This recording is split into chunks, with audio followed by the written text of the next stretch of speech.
আসসালামু আলাইকুম, সবাইকে চম্পা ভিলেজ কুকিংয়ে স্বাগত। আশা করি ভালো আছেন। তো আজকে আরেকটি নতুন ভিডিও নিয়ে আপনাদের মাঝে হাজির হয়েছি। ভিডিওটি কেউ স্কিপ করবেন না, ভিডিওর শেষে খুবই মজার একটি বিষয় আছে।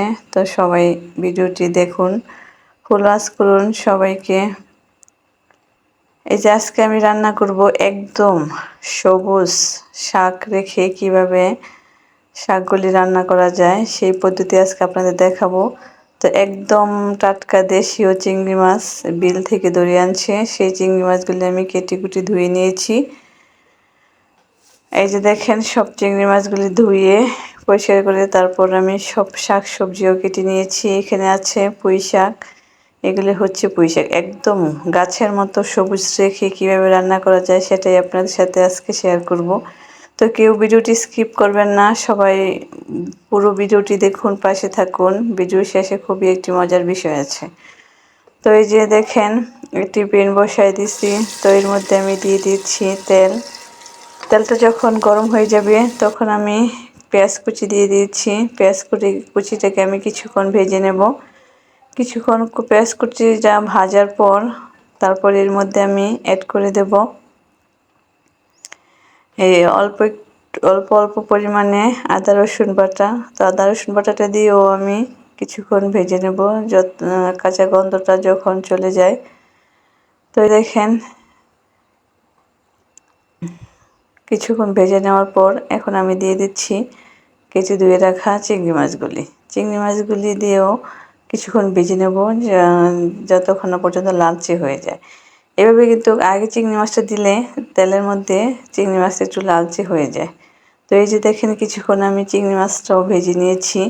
এখন আমি এর মধ্যে দিয়ে দিচ্ছি হলুদের গুঁড়া, দিয়ে দিচ্ছি পরিমাণ মতো মরিচের গুঁড়া। তো মরিচের গুঁড়োটা এই তরকারির মধ্যে অল্প পরিমাণে লাগে। তারপর দিয়ে দিচ্ছি ধনিয়ার গুঁড়া। এখন দিয়ে দিচ্ছি একটু পানি, তারপর দিয়ে দিচ্ছি স্বাদ মতো লবণ। এখন মশলাটাকে আমি ভালো করে কষিয়ে নেব। যখন এরকম একদম কষা কষা হয়ে যাবে, দেখেন তেলটা উপর দিয়ে বেশি উঠেছে, তখন আমি এর মধ্যে কুচি করে রাখা আলুগুলি দিয়ে দিচ্ছি। তারপর মশলার সাথে ভালো করে আমি মিশিয়ে নেব। যখন এরকম মিশিয়ে কিছুক্ষণ আমি নেড়েচেড়ে কষিয়ে নেব, যখন কষানো হয়ে যাবে এখন এর মধ্যে সামান্য পরিমাণ পানি দিয়ে দেবো। অতিরিক্ত পানি দেবো না, যতটুকু পানি লাগে আলু সিদ্ধ হতে আমি অতটুকু পানি দিয়েছি। এখন এই যে নেড়েচেড়ে ঢেকে আলুটা যতক্ষণ সিদ্ধ হয় ততক্ষণ আমি আঁচে রেখে দেব।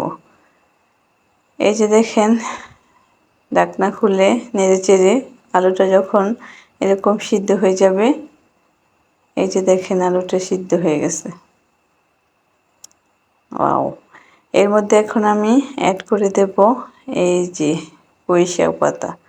তো ডোকা পাতা সবগুলো আমি এগুলি পরিষ্কার করে ধুয়ে তারপর কুচি করে কেটে নিয়েছি।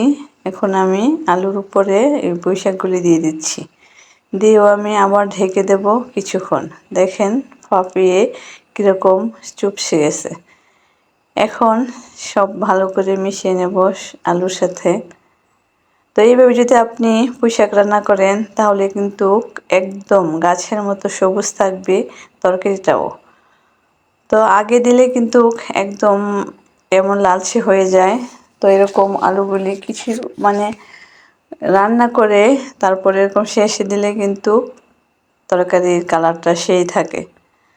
তো এই যে কিছু কাঁচামরিচ দিয়ে নামিয়ে ফেলবো। হয়ে গেছে আজকের অনেক মজাদার এবং লোভনীয় আলু পুঁই শাক দিয়ে চচ্চড়ি। দেখেন কতটাই লোভনীয় দেখাচ্ছে, খেতেও কিন্তু ভীষণ ভীষণ মজা ছিল। তো আমার ভিডিওটি আপনাদের কাছে কেমন লেগেছে অবশ্যই কমেন্টে জানাবেন একটি লাইক দিয়ে। তো সবাই পাশে থাকুন। আজকের মতো বিদায় নিচ্ছি, অন্য আরেক দিন নতুন আরেকটি ভিডিও নিয়ে হাজির হব আপনাদের মাঝে। আল্লাহ হাফেজ।